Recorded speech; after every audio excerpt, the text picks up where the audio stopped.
जय हिंद दोस्तों, लातों के भूत अब बातों से नहीं मानेंगे। अब वो समय आ गया है कि ये छुपकर सेना के ऊपर हमला कर रहे हैं। आप रक्षात्मक होके क्यों लड़ रहे हो?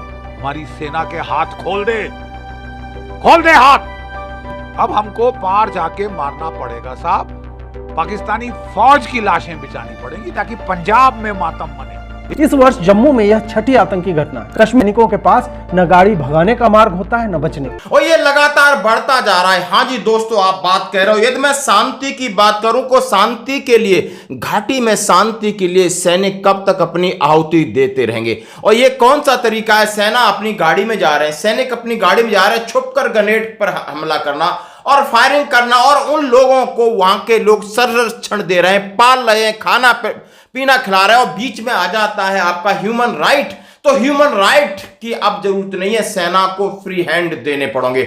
और इस बात को लेकर सभी बुद्धिजीवियों के आप वीडियो देख। पेड़ों के बीच छिपे आतंकी तब ग्रेनेड, बम और गोलियां चलाते हैं जब सैनिकों के पास न गाड़ी भगाने का मार्ग होता है न बचने का। इसमें आपकी मृत्यु तय है। सरकार कहती है कि हम इसका बदला ले लेंगे और फिर कुछ आतंकी मार गिराए जाते हैं। ट्विटर पर द स्किन डॉक्टर पूछते हैं कि क्या हमारे एक सैनिक और उनके एक आतंकी का मूल्य और मान बराबर है? क्या हमारे एक सैनिक का बदला 100 आतंकी मारकर भी पूरा हो सकता है? बिल्कुल नहीं। यहाँ बदला नहीं, रोक की आवश्यकता है। स्थानीय लोगों के बीच आतंकियों को पालने वाले, उन्हें सूचना देने वाले गुप्तचरों को पहचानना अत्यंत कठिन है, क्योंकि वो सामान्य दिखते हैं, सामान्य कार्य करते हैं। यदि किसी को पकड़ो तो मानवाधिकारों वाले आ जाते हैं। सरकार और सेना को यह तय करना होगा कि आपको मानवाधिकार के दलालों के हृदय में अपनी मनोरम छवि बनानी है या देश के सैनिकों का जीवन बचाना। फैक्ट चेकर विजय बताते हैं कि ऐसे मानवाधिकारों के दलालों को फंड करने वाले हमारे ही उद्योगपति हैं, जिनकी पहुंच सरकार में भी है। सरकार एक प्रतिबंध लगाती है, पहुंच वाले उसे हटवा देते हैं। सरकार को यह तय करना होगा कि जम्मू कश्मीर के शांति यज्ञ में सैनिकों की ही आहुतियां पड़ती रहेंगी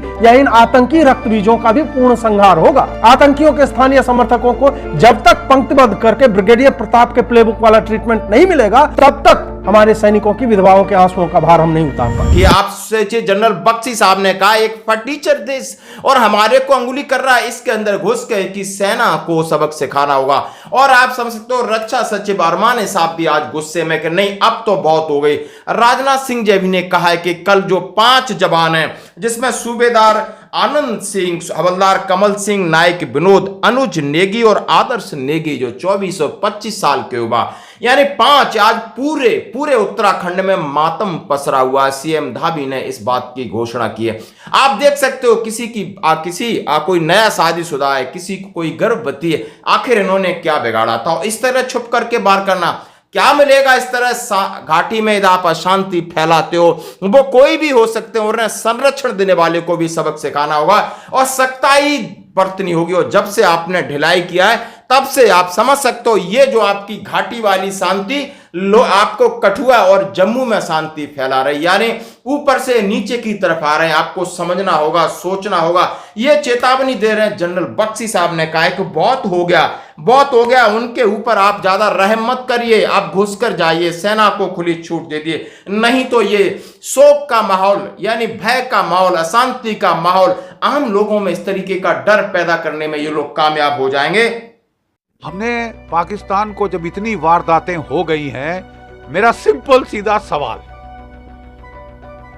आप रक्षात्मक होके क्यों लड़ रहे हो? अब समय आ गया है साहब कि इनको ऐसी मार लगाई जाए कि ये कहीं छठी का दूध याद आए। अब नक्शा बदलने का वक्त आ गया है। मेरा विश्वास है कि अगर सरकार हमारी सेना के हाथ खोल दे हाथ, वो दिखाएगी आपको वो क्या कर सकती है। अब हमको पार जाके मारना पड़ेगा साहब। पाकिस्तानी फौज की लाशें बिछानी पड़ेंगी ताकि पंजाब में मातम मने।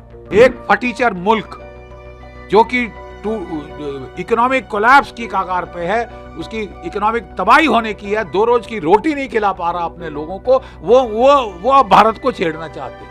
ये गांधीगिरी बाद में होती रहेगी, कहीं और होती रहेगी। अब हाथ खोलने का समय आ गया है और करारी मार लगाने का समय। और ये जो आज एक JSU 4 जवानों की शहादत हुई है, इसको कम नहीं नापना। पूरे देश के बुद्धिजीवी, देश के लोग कह रहे हैं अरे कहां इनको संरक्षण देने वाले, कहां आप बात करते हो ह्यूमन राइट्स की, सबको एक साइड कर दीजिए। अब सीधा लाइन पे लाना है इनको, और इसके लिए आपको अंगुली टेढ़ी करनी पड़ेगी। अब ये जरूरत है। आपकी क्या राय है?